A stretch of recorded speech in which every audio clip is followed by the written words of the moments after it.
Mister جناح جب شادی کے بعد ہنی مون منانے مالابار ہلز گئے تو صرف واش روم کی ٹائلز پر 50,000 روپے کی لاگت لگی، لیکن جب پاکستان بنتا ہے تو وہی مسٹر جناح اپنی پورے مہینے کی تنخواہ صرف 2 روپے مختص کرتا ہے۔ آج کے سیاستدانوں کی تنخواہ دیکھ لیجئے، سرکاری خزانے سے ان کے لیے موزے منگوائے گئے پیر میں پہننے کے لیے، اور جب پتہ چلا کہ سرکاری خزانے سے ہیں تو قائد اعظم رحمۃ اللہ علیہ نے کہا کہ ہماری معیشت اتنی بہتر ہو گئی ہے کہ اب تم لوگ یہ کرپشن کرنا شروع ہو جاؤ، اسے واپس کروایا جائے۔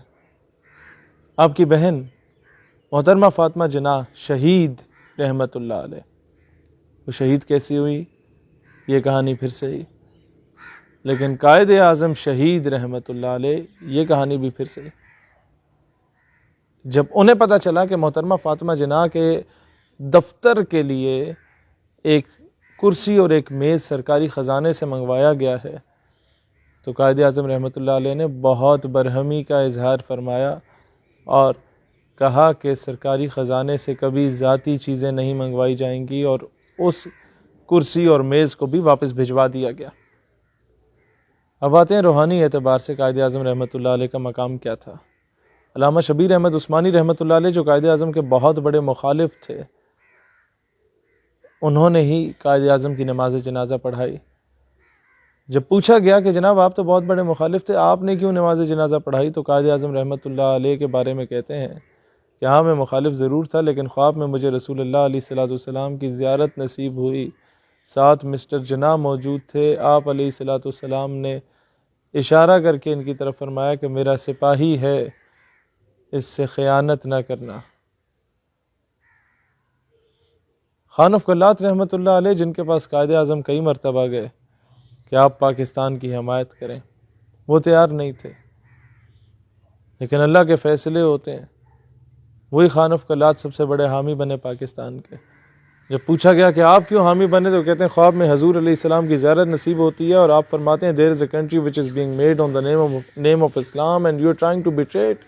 ایک ملک جو اسلام کے نام پہ بن رہا ہے تم اس سے خیانت کر رہے ہو۔ کہتے ہیں مجھ پہ لازم ہو گیا میں پاکستان کی حمایت کروں۔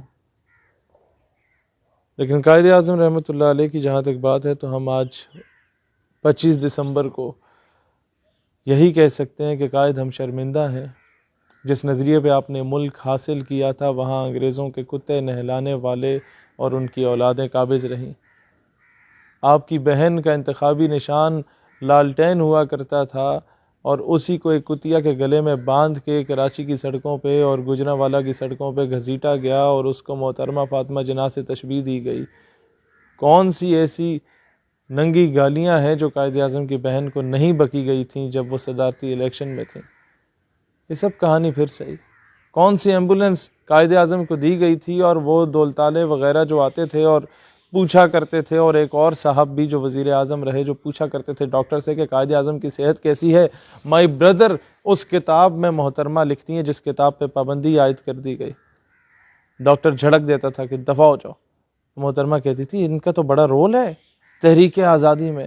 وہ فرماتے ہیں نہیں، آپ کو نہیں پتہ، یہ صحت پوچھنا نہیں چاہ رہے، پوچھنا چاہ رہے ہیں کتنے دن رہ گئے نے، یہ کب مرے گا۔